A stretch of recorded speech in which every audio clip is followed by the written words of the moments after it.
السلام علیکم ریڈرز، کیسے ہیں آپ سب؟ امید کرتی ہوں خیریت سے ہوں گے۔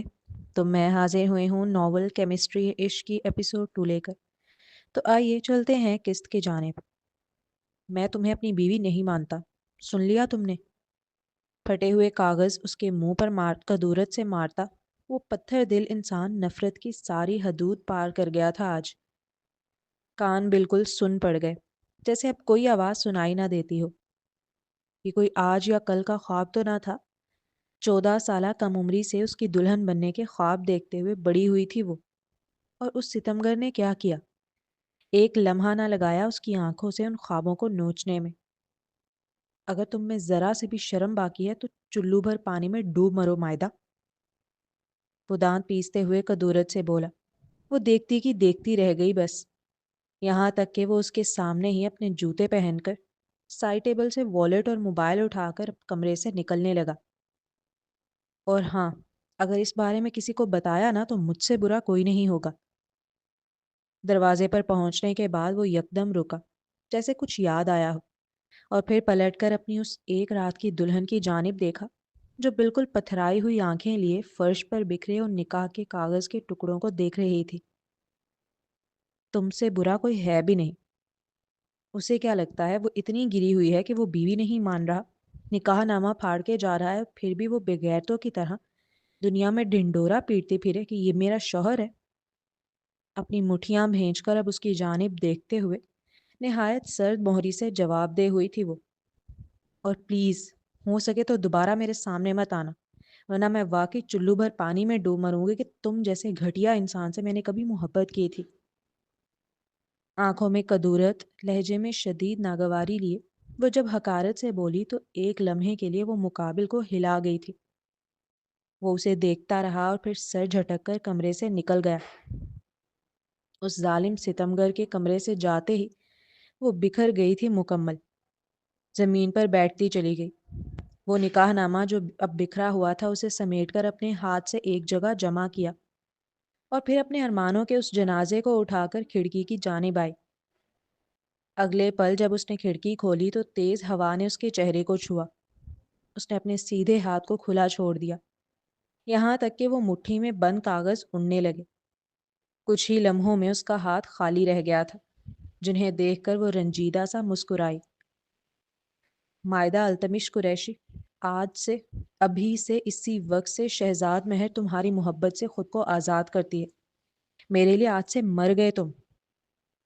وہ لہو رنگ آنکھیں لیے قطعی لہجے میں اعلانیہ کہہ رہی تھی۔ اب چلتے ہیں اگلے سین کی جانب۔ یہ تمہارے لیے ہوڈی، یہ سنیکرز، اور یہ دیکھو تمہاری پسندیدہ چاکلیٹس بھی لائی ہوں میں۔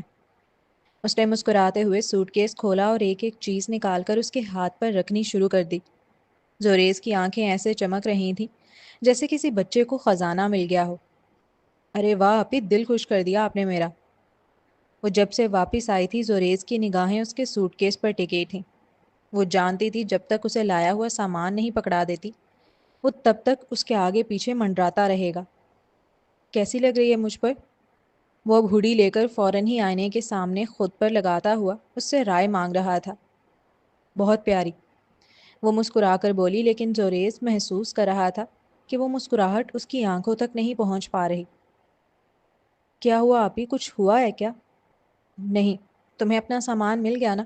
اب چلو شاباش بچہ، کمرے سے نکلو، مجھے آرام کرنا ہے اس سے پہلے کہ امی آ جائیں یہ کہتی ہوں کہ کھانا بنا دو۔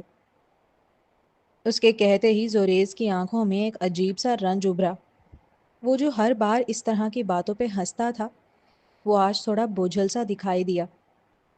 آپی تم کوئی اچھا سا لڑکا ڈھونڈ کر بھاگ کیوں نہیں جاتی؟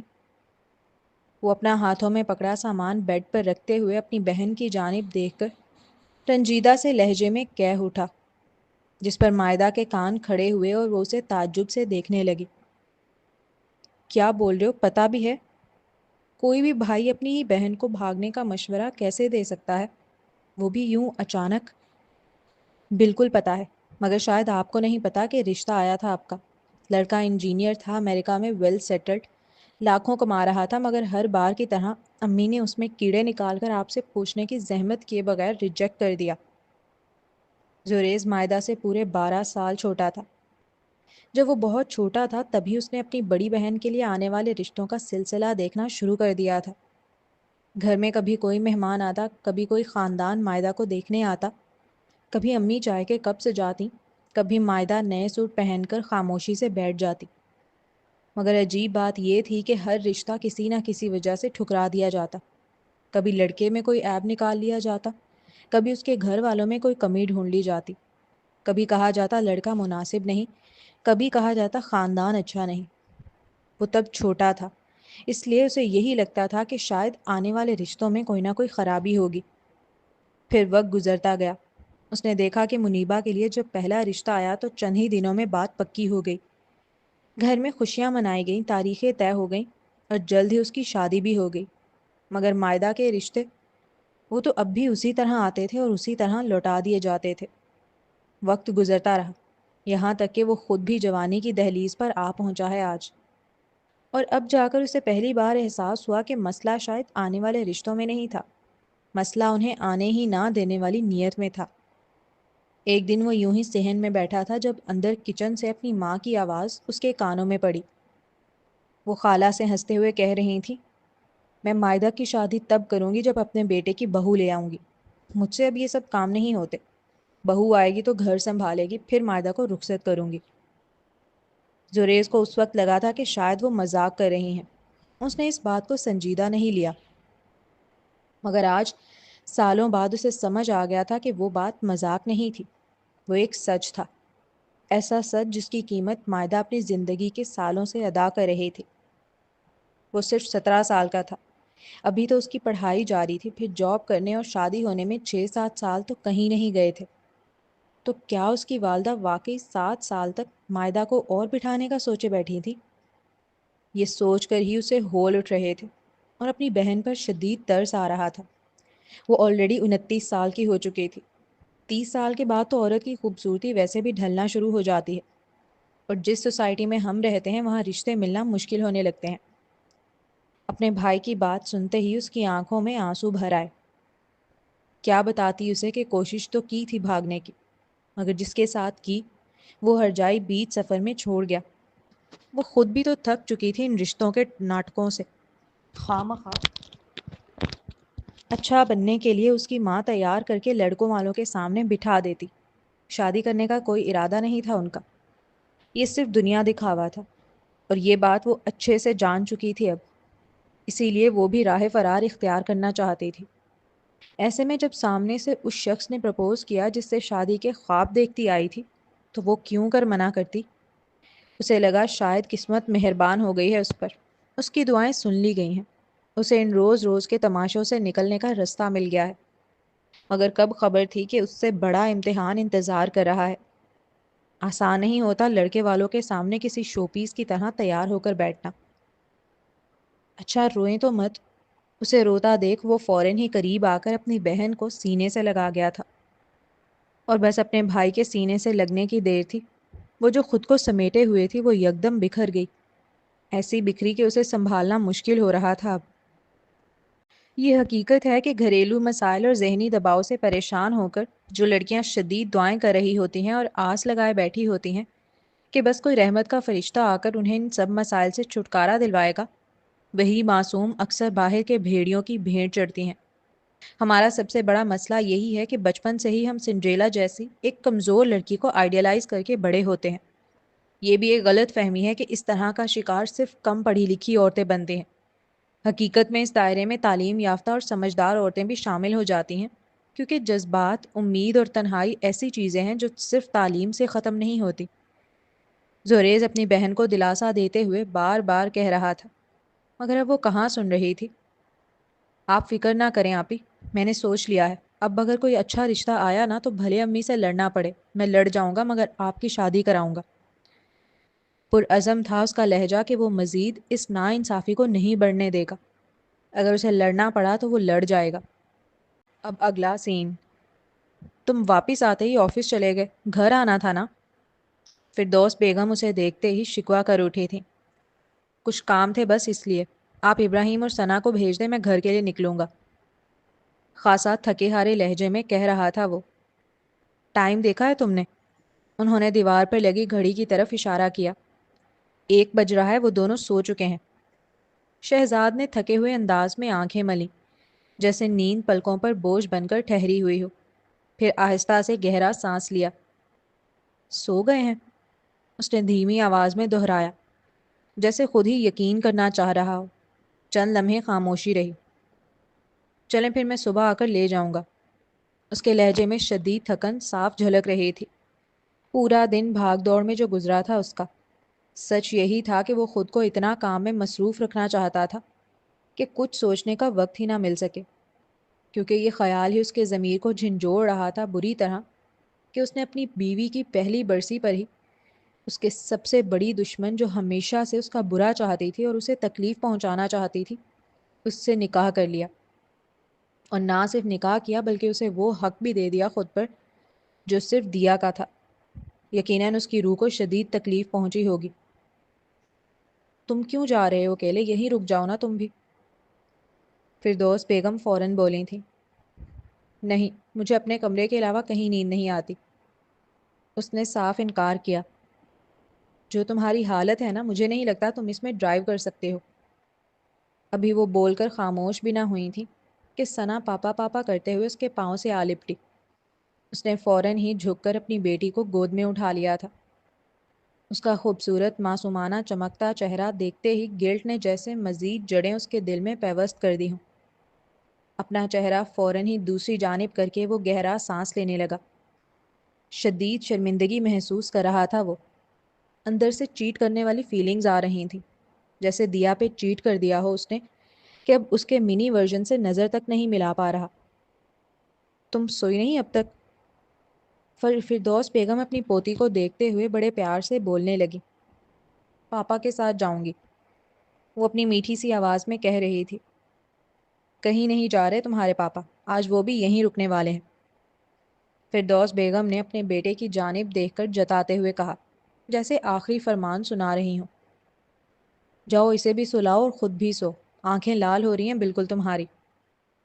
ان کے کہتے ہی وہ اپنی بیٹی کو لے کر سیڑھیاں چڑھ گیا تھا۔ کمرے میں داخل ہوا تو ابراہیم کو سوتا ہوا پایا۔ آج دل بڑا بے چین تھا اس کا، بالکل ویسا ہی جیسا جب دیا کا انتقال ہوا تھا تب تھا۔ اپنی بیٹی کو سینے کے مقام پر لٹا کر اس نے آنکھیں موند لی تھیں، کیونکہ یہی وہ واحد عمل تھا جو اسے اب سکون دے سکتا تھا۔ وہ ننھی پری بھی اپنے پاپا کے سینے پر لیٹتے ہی فوراً سو گئی تھی۔ تھکن سے چور چور تھا وہ، لیکن اس کے باوجود نیند نہیں آ کر دے رہی تھی۔ اس کا بس نہیں چل رہا تھا، یا تو خود کو مار دے یا مائدہ کو قتل کرائے جس نے اس کا فائدہ اٹھایا۔ اب چلتے ہیں اگلے سین کی جانب۔ وہ اس رات کو کسی ڈراونے خواب کی طرح بھلا دینا چاہتی تھی، مگر ایسا کہاں ممکن تھا۔ پورا دن بھلے ہی کاموں میں گزر جاتا، مگر رات جیسے ہی بستر پر لیٹتی اس ستمگر کے سارے تلخی بھرے جملے کانوں میں گونجتے سنائی دینے لگتے۔ 1 ہفتہ ہو گیا تھا اسے واپسی کیے۔ کل سے اسے اپنے کام پر واپس جانا تھا۔ وہ نکاح جو 24 گھنٹے بھی نہ چل سکا، اس کے بارے میں لوگوں کو کیسے بتائے وہ؟ اور پھر عدت، وہ کیسے کرے؟ اسے تو کچھ سمجھ نہیں آ رہا تھا۔ اس کے والدین کون سا اس کی شادی کرانے والے ہیں 6-7 سال تک؟ ابھی کوئی ارادہ نہیں ان کا، اور جب ان کا ارادہ بنے گا تو اس کی وہ عمر ہو چکی ہوگی کہ کنوارے لڑکوں کے رشتے آنا بند ہو جائیں گے۔ پھر دلہن بننے کا اب کوئی ارمان باقی بھی تو نہ بچا تھا اس کا۔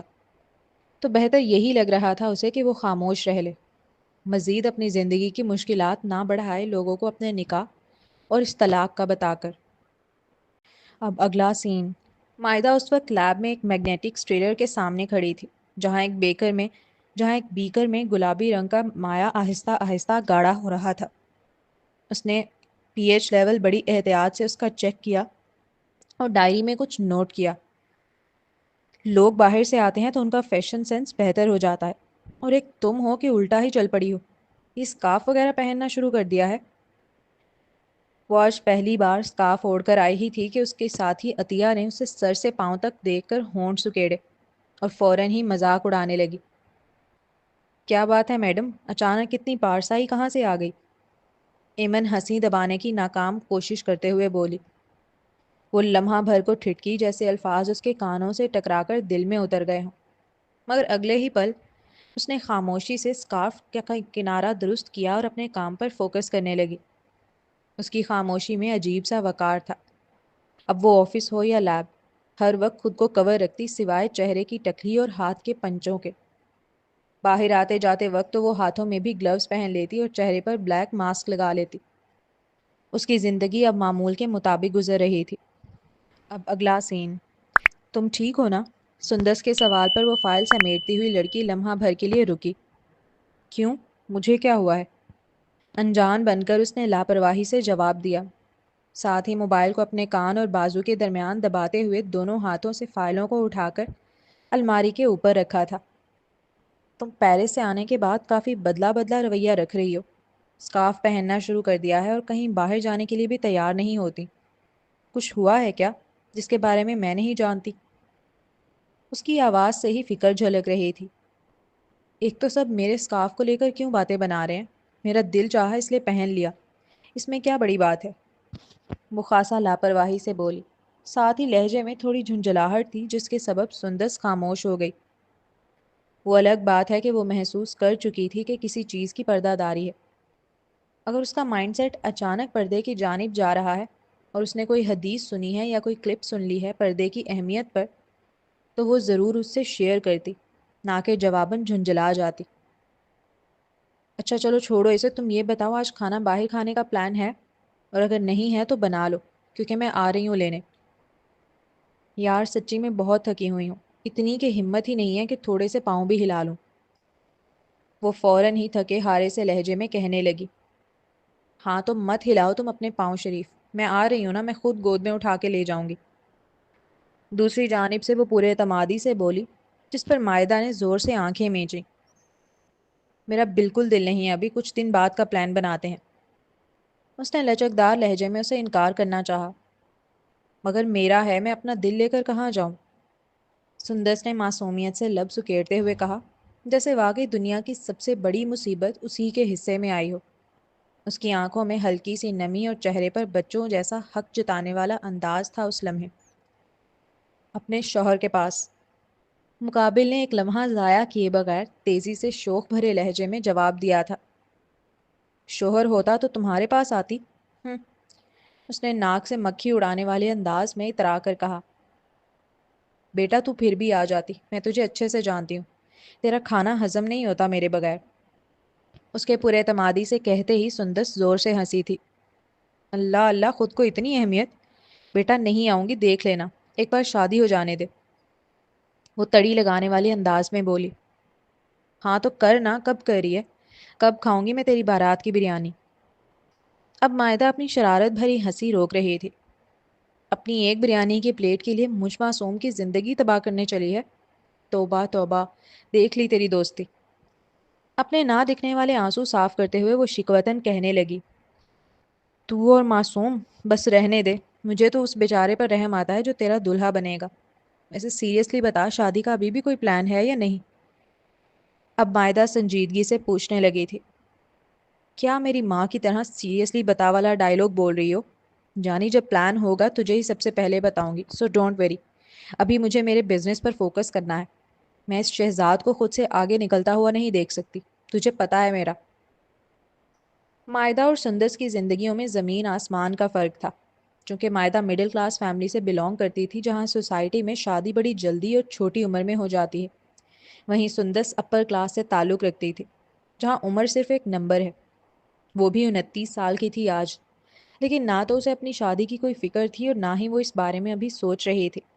اس کا مقصد اولین فقط اس وقت شہزاد کے شانہ بشانہ کھڑے ہو کر اپنے بزنس کو چلانا تھا، تاکہ اس کے والد سے یہ نہ کہہ سکے کوئی کہ آپ کی بیٹی شہزاد سے پیچھے رہ گئی۔ بزنس ورلڈ میں اگر وہ کسی کو اپنا کمپٹیٹر سمجھتی تھی تو وہ صرف شہزاد ہی تھا، اس کا اپنا کزن۔ کبھی تو وہ دونوں مل کر ڈیل کیا کرتے تھے اور کبھی ایک دوسرے کے مخالف بیٹھ کر۔ وہ لڑکی جو کافی وقت بعد مسکرا رہی تھی، شہزاد کا نام سنتے ہی لمحہ بھر کے لیے ٹھہر گئی۔ ویسے تم دونوں پیرس میں تھے، کیا ٹکراؤ ہوا تمہارا؟ اس کے تجسس سے استفسار کرتے ہی وہ تیزی سے بولی، نہیں۔ جیسے ایک لمحے کے لیے بھی جواب میں تاخیر کرے گی تو چوری پکڑی جائے گی، اور بولا بھی اتنی زور سے تھا کہ دوسری جانب سندس کو اپنے کان سے موبائل ہٹانا پڑ گیا۔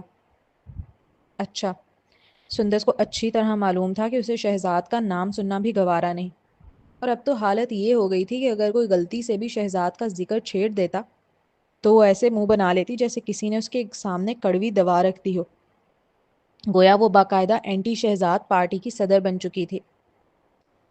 مگر میں دل ہی دل میں دعا کر رہی تھی کہ کاش تم لوگوں کا ٹکراؤ ہو جائے۔ معصوم آنکھیں میچ کر وہ بڑی معصومیت سے اپنے دل کی بات بتانے لگی، جبکہ بخوبی علم تھا کہ مقابل نے غصہ ہو جانا ہے۔ دفع ہو جاؤ، تم ہمیشہ الٹی ہی دعائیں کرنا۔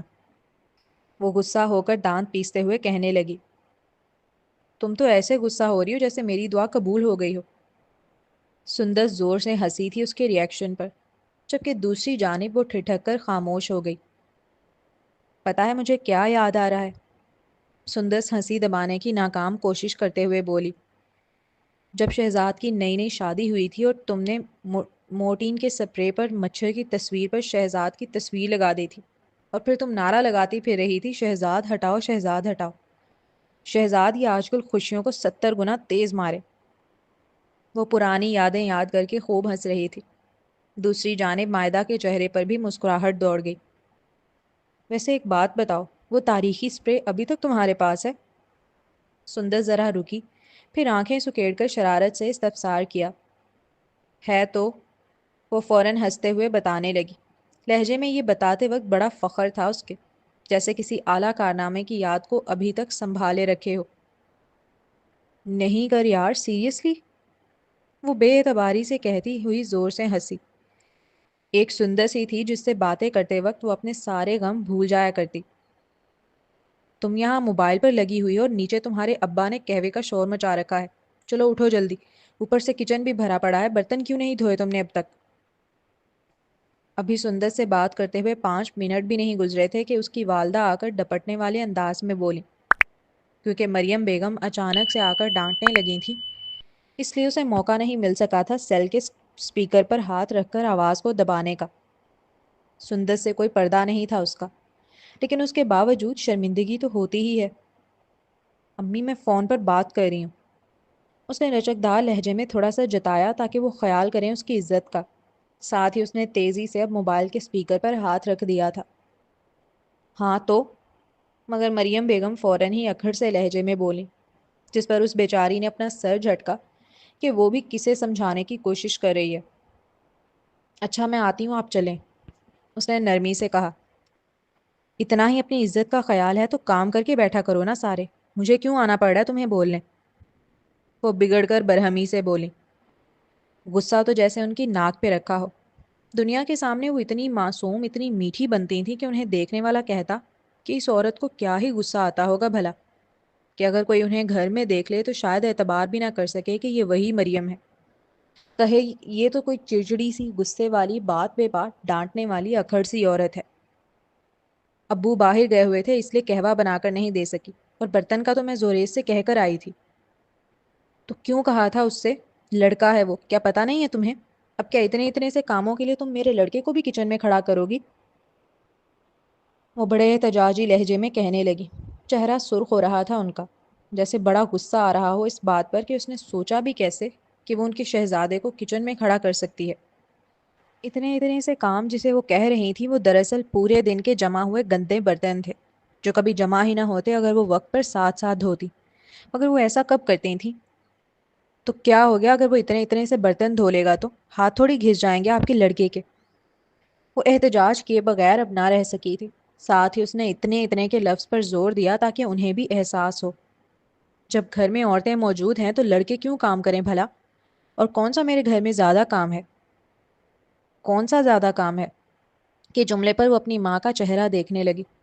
ہاں شاید واقعی کام زیادہ نہ ہوتا اگر وہ بھی کر رہی ہوتی۔ گھر میں عورتیں ضرور ہیں مگر کام کرنے والی صرف میں ہوں، اور مجھ سے اب مینج نہیں ہو پا رہا۔ میں بھی انسان ہوں، لیب سے تھک کر آنے کے بعد میرا بھی دل چاہتا ہے کہ آرام سے کچھ دیر لیٹوں، مگر فوراً روٹی اور سالن بنانے کھڑا ہونا پڑتا ہے کہ کہیں گیس نہ چلا جائے۔ اوپر سے آپ صبح ناشتے سے لے کر رات کے کھانے تک کے برتنوں کو میرے لیے جمع کر کے رکھ دیتی ہیں۔ تو میں بیمار ہوں، اتنی بے حس نہ بنو تم۔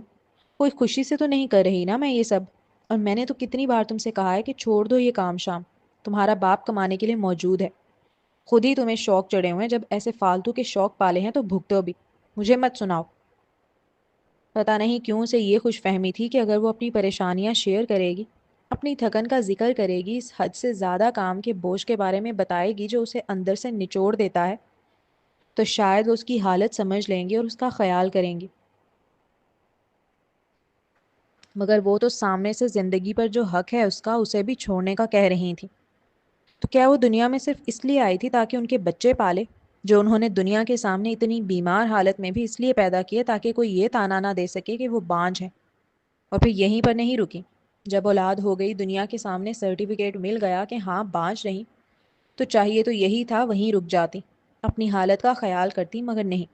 اب انہیں سوسائٹی کو یہ بھی دکھانا تھا کہ میں بیٹا بھی جن سکتی ہوں، مجھے بیٹے کی ماں ہونے والا فخر بھی چاہیے، جس کے تحت انہوں نے 3 بچے کیے، جبکہ سنبھال وہ خود کو بھی نہیں سکتی۔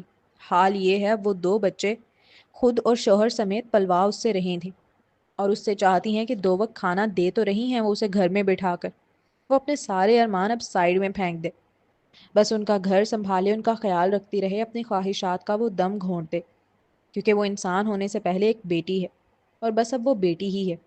اس سے آگے بڑھ کر اسے سانس لینے کا کوئی حق نہیں، اس سے آگے بڑھ کر اسے جینے کا کوئی حق نہیں۔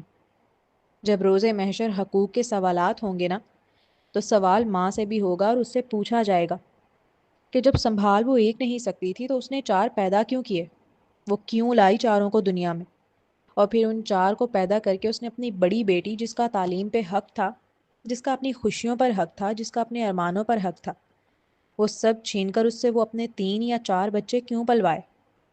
آج جب ہم عورت کے حقوق کی بات کرتے ہیں تو ان حقوق کا دم تو گھر میں ہی گھٹنا شروع کیا جاتا ہے سب سے پہلے۔ آپ پتہ نہیں کتنی بیٹیاں دیکھیں گے، گھر کی بڑی بیٹی جو جاہل ہوگی یا کم پڑھی لکھی ہوگی دوسرے بہن بھائیوں کے مقابلے، جس کی شادی بھی بہت لیٹ ہوئی ہوگی، اور اس کے حقوق کے بارے میں بات کرنے والا کوئی نہیں۔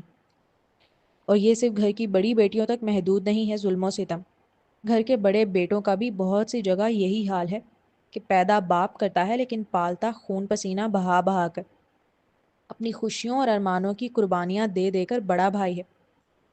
وہ تو غصے سے کہہ کر چلی گئی تھی، مگر مائدہ کا دل پارے پارے ہو کر رہ گیا۔ اسے سمجھ نہیں آتا تھا وہ اپنی زندگی کا کیا کرے۔ وہ بچوں کی طرح رونے لگی، اور روتے ہوئے وہ یہ بھی بھول گئی کہ دوسری جانب سندس اس کی سسکیاں سن رہی ہے۔ تم ابھی تک یہیں ہو، گھر نہیں گئی؟ وہ آفس کے مین دروازے کے پاس کھڑی تھی۔ جیسے ہی شہزاد نے اسے دیکھا فوراً سوال کیا، کیا ہوا، خیریت؟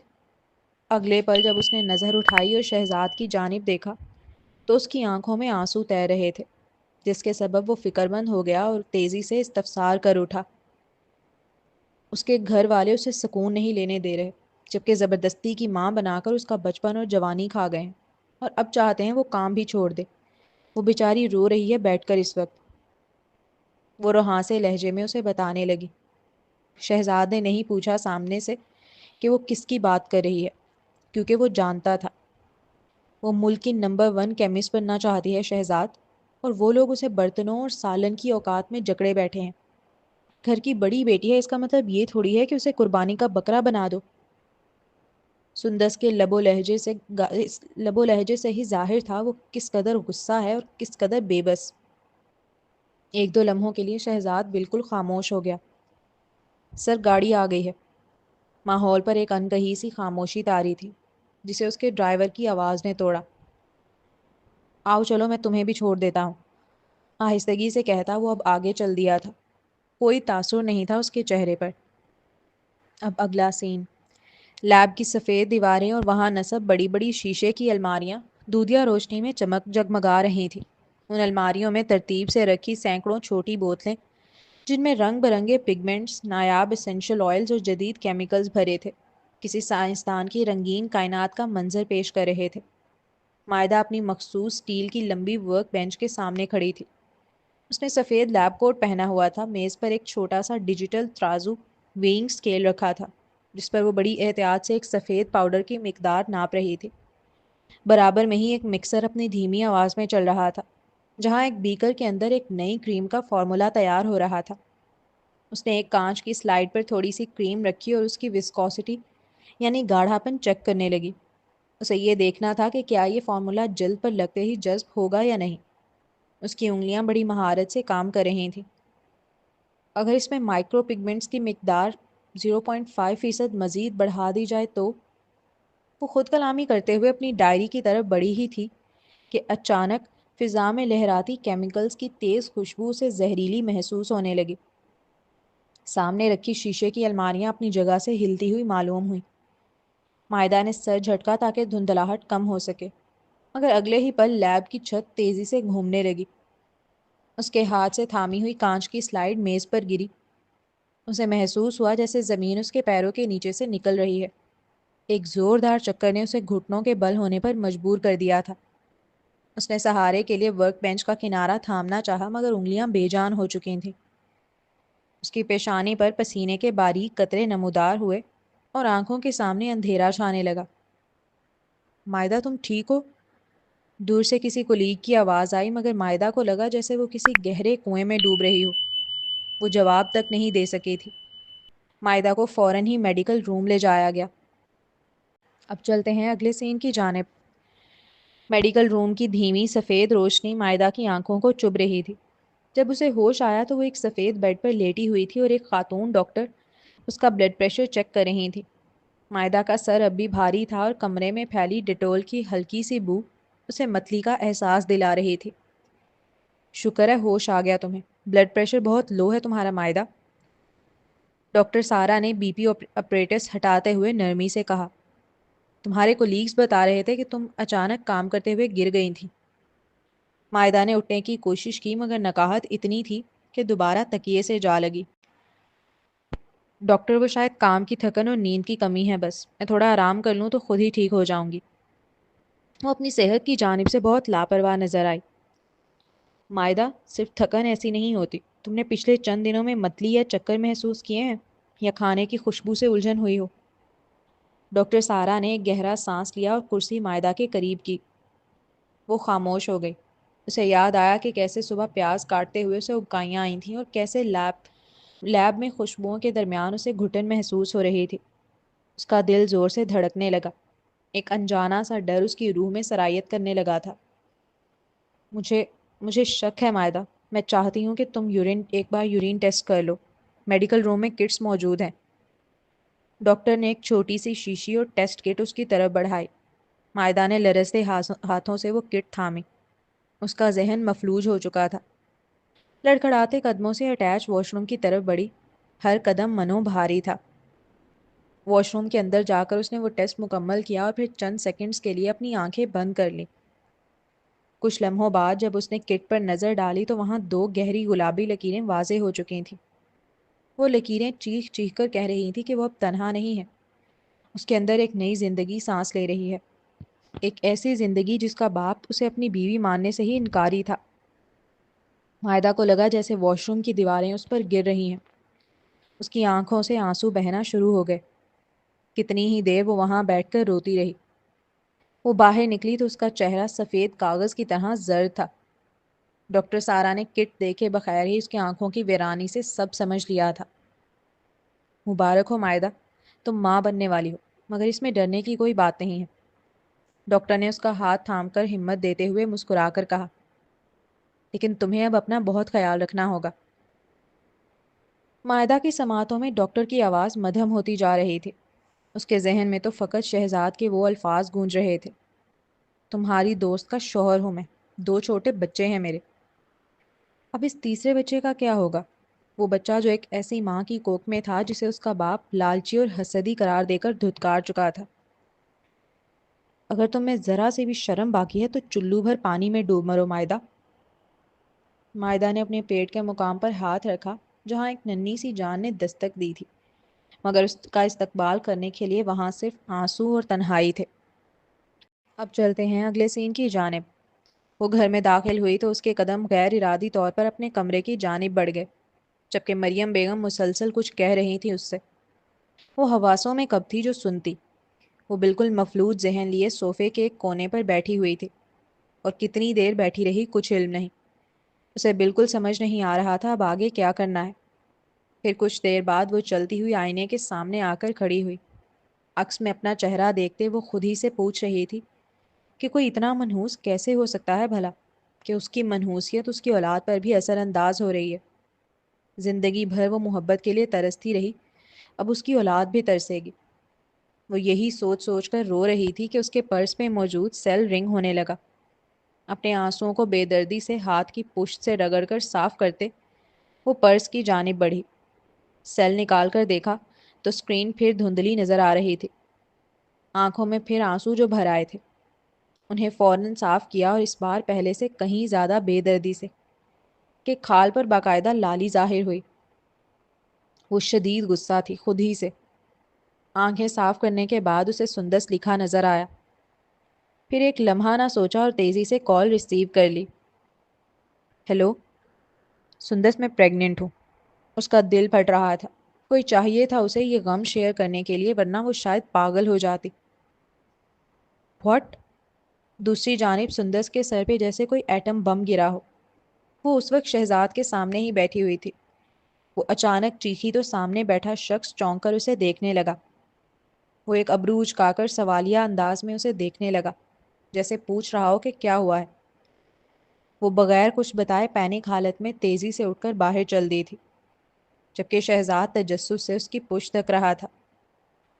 سندس، مجھے تمہاری ضرورت ہے، پلیز گھر آؤ، ورنہ مجھے لگ رہا ہے میرا دماغ پھٹ جائے گا۔ اچھا ٹھیک ہے، میں گھر آتی ہوں تمہارے، تم فکر مت کرو۔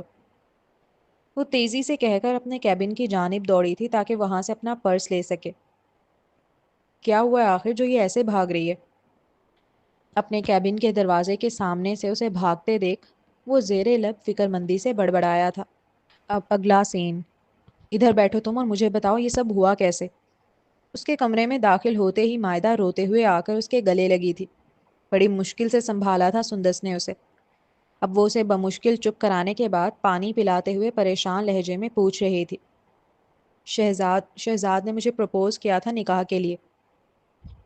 کیا؟ مائدہ کی بات سنتے ہی وہ اس قدر شاکڈ ہوئی تھی کہ حیرت کے مارے اس کا منہ کھل گیا تھا۔ ایک منٹ، تم میرے کزن شہزاد کی بات کر رہی ہو؟ حیرت کو بھی حیرت ہو یہ عالم تھا اس کی بے یقینی کا۔ وہ پھر تصدیق کرنے لگی کہ آیا اس کے کزن کی ہی بات ہو رہی ہے نا؟ ہاں، تمہارا کزن۔ مائدہ نے روتے ہوئے اس بات میں سر ہلا کر تصدیق کی، تو وہ اپنے بالوں کو نوچنے کے لیے در پہ ہوئی۔ اس کے لیے یقین کرنا بہت مشکل تھا کہ شہزاد، جو شدید نفرت کرتا ہے مائدہ سے، اس نے نکاح کے لیے پرپوز کیا۔ اور تم نے ہاں کر دی؟ ہاں، پتہ نہیں میں کیا سوچ رہی تھی اس وقت، پتہ نہیں کون سے خوابوں میں تھی میں، بے وقوف۔ میں نے ہاں کر دی۔ ہمارا نکاح ہوا، وہ مجھے اپنے ساتھ اپنے کمرے میں لے کر گیا، اور پھر وہ خاموش ہو گئی، جبکہ سندس حیرت کے غوطے کھاتے ہوئے اس کا چہرہ تکنے لگی۔ پھر کچھ دنوں سے وہ محسوس تو کر رہی تھی کہ کسی بات کی پردہ داری ہو رہی ہے، لیکن وہ بات اس قدر سنگین نکل کر آئے گی یہ تو کبھی اس کے تصور میں بھی نہ گزرا تھا۔ وہ خود بھی ڈرے ہوئے لہجے میں پوچھ رہی تھی۔ پھر صبح ہوتے ہی وہ کمینہ بدل گیا، نکاح نامہ میرے منہ پر پھاڑ کر میں بیوی نہیں مانتا کہہ کر چلا گیا۔ سچ کہوں تو مجھے اس پہ غصہ نہیں ہے، مجھے غصہ ہے خود پر، کہ میں نے اتنی بڑی بے وقوفی کی کیسے؟ میں نے ایک بار ڈسے ہونے کے باوجود دوبارہ اس سانپ پر بھروسہ کیا کیسے؟ وہ اپنا چہرہ ہاتھوں میں گرائے پھوٹ پھوٹ کر روتے ہوئے کہنے لگی، اس کے طلاق دینے کے بعد میں نے عدت کرنا شروع کر دی تھی، مگر مجھے کوئی آئیڈیا نہیں تھا کہ میں پریگننٹ ہو جاؤں گی۔ اب میں کیا کروں، مجھے کچھ سمجھ نہیں آ رہا۔ وہ لڑکی جس طرح رو رہی تھی بلک بلک کر، سندس کا تو دل پارے پارے ہو رہا تھا۔ ایک منٹ، طلاق؟ کیا اس نے کہا وہ تمہیں طلاق دے رہا ہے؟ وہ فوراً ہی اس کے ہاتھ کو سنجیدگی سے پکڑ کر استفسار کرنے لگی تھی، کیونکہ اگر شہزاد نے ایسا کیا ہے تو اس سے بڑا ظالم کوئی نہیں۔ اس نے نکاح نامہ پھاڑ دیا تھا، اس نے کہا وہ مجھے بیوی نہیں مانتا۔ دیکھو پہلے یہ بات سمجھو، بیوی نہیں مانتا کہنا اور نکاح نامہ پھاڑ دینا طلاق نہیں ہوتا۔ ہمیں کسی مفتی سے فتویٰ لینا پڑے گا تاکہ ہمیں پتہ چلے اس وقت تم اس کے نکاح میں ہو یا نہیں۔ اگر میں نکاح میں ہوئی بھی تو اس سے کیا بدل جائے گا؟ کیا وہ میرے بچے کو اپنا لے گا؟ کیا وہ دنیا کے سامنے اسے ثنا اور ابراہیم کی طرح نام دے گا؟ وہ نہیں کرے گا ایسا۔ وہ فوراً ہی بگڑ کر بولی تھی، کیونکہ سچ یہی تھا کہ اسے کوئی امید نہیں تھی اپنے اس جانی دشمن سے۔ دیکھو اس نے صرف تمہیں منع کیا ہے، لیکن مجھے لگتا ہے جب اسے پتہ چلے گا کہ تم اس کی اولاد کی ماں بننے والی ہو تو وہ پیچھے نہیں ہٹے گا اپنی ذمہ داری سے۔ سندس اس کے خوبصورت چہرے کو جو آنسوؤں سے بھیگا ہوا تھا اپنے ہاتھوں کے پیالے میں لے کر بڑی نرمی سے سمجھانے والے انداز میں کہنے لگی۔ وہ الگ بات ہے کہ اسے اپنی کہی بات پہ خود بھی یقین نہ تھا، لیکن مائدہ کے لیے اس وقت شہزاد کا ساتھ بہت ضروری تھا، ورنہ اس سوسائٹی میں وہ کیا منہ دکھائے گی، کیا بتائے گی لوگوں کو کہ کس کا بچہ ہے، کہاں سے آیا؟ یقیناً لوگ تو اسے گنہگار سمجھیں گے، اس پر زنا کی تہمتیں لگا دیں گے، اور اگر وہ ہٹ گیا تو میں کیا بتاؤں گی اپنے گھر والوں کو؟ تمہیں شاید اندازہ نہیں ہے، میں قریشی ہوں، ہمارے یہاں عزت کے نام پر بیٹیوں کے قتل کر دیے جاتے ہیں۔ وہ جتنا سوچ رہی تھی اتنا ہی پینک ہوتی جا رہی تھی۔ یہی وجہ تھی کہ سندس کے لیے بہت مشکل ہو رہا تھا اسے سنبھال پانا۔ تم ریلیکس کرو، پہلے ہم مفتیہ صاحبہ سے رابطہ کرتے ہیں اور ان سے پوچھتے ہیں کہ تمہارے نکاح کا کیا بنا، پھر اس کے بعد ہم شہزاد سے اسی لحاظ سے بات کریں گے۔ تم پینک مت ہو، سب ٹھیک ہو جائے گا۔ سندس کا بس نہیں چل رہا تھا کہ وہ شہزاد کا منہ نوچ لے جا کر، مگر اس وقت جذبات سے نہیں عقل سے کام لینے کا وقت تھا۔ اس نے اب اپنا سیل نکالا تھا اور فوراً ایک مفتیہ صاحبہ کو میسج کیا۔ السلام علیکم، میری ایک سہیلی ہے، اس کے ہسبینڈ نے رات کو نکاح کیا اور پھر صبح ہوتے ہی نکاح نامہ پھاڑ دیا اور کہا کہ میں تمہیں اپنی بیوی نہیں مانتا، کیا اس سے طلاق واقع ہو جائے گی؟ اس کے ہاتھوں میں لرزش تھی یہ میسج ٹائپ کرتے وقت، وہ خود بھی بالکل ٹھنڈی پڑتی جا رہی تھی۔ خوف جو تھا کہ جواب میں طلاق واقع ہونے کا رپلائی نہ آ جائے۔ جاری ہے۔ تو جی جناب، یہ تھی آج کی ایپیسوڈ۔ تو خیر، شروع سے ہی ہمیں تو اس ناول میں غصہ آ رہا ہے صرف شہزاد پر۔ میرا بس نہیں چل رہا کہ میں اس بندے کا منہ توڑ دوں جا کے، اور اس سے بھی زیادہ مجھے مائدہ پہ آ رہا ہے، اوبیسلی اس کو بھی خود پہ آ رہا ہے۔ تو دیکھتے ہیں، وہ کمینہ کبھی بھی نہیں مانے گا، پھر اس کو ذلیل کرے گا اور یہ پھر ذلیل ہو کے واپس آ جائے گی، مجھے جہاں تک لگتا ہے، کہ وہ جس حد کا گرا ہوا انسان ہے نا، کہ اب بھی اس کو صرف اپنی بیوی کے لیے برا لگ رہا ہے۔ مطلب بھائی، تم اتنے تھے اچھے، تم اتنے پیار کرتے تھے، تو تم نے یہ کیا ہی کیوں؟ یہ گھٹیا حرکت کی کیوں؟ تم اتنے کمزور نفس کے تھے کہ تم جو ہے وہ کچھ لمحوں میں آ گئے اور تم نے اس کو زبردستی اسے نکاح بھی کیا اور سب کچھ کر لیا، اور اب تم جو ہے وہ سارا الزام بھی اس پہ ڈال دو گے کہ وہ تو شاطر ہے، مکار ہے، سب کچھ ہے۔ مجھے بڑی تپ چڑھ رہی ہے اس بندے پہ شروع دن سے اب تک۔ تو آئی ہوپ کہ یہ ہیرو نہ نکلے، منحوس آدمی، کوئی اور اچھا انسان آ جائے۔ تو دیکھتے ہیں کیا ہوتا ہے۔ ابھی تک تو صرف یہی ٹینشن چل رہی ہے کہ یہ کمینہ اب کرے گا کیا۔ تو آپ لوگ کیا کہتے ہیں، کیسی لگ رہی ہے ایپیسوڈ؟ چینل کو ضرور سبسکرائب کریں، بیل آئیکن بھی پریس کر دیں۔ ملتے ہیں نیکسٹ ایپیسوڈ میں، تب تک کے لیے اللہ حافظ۔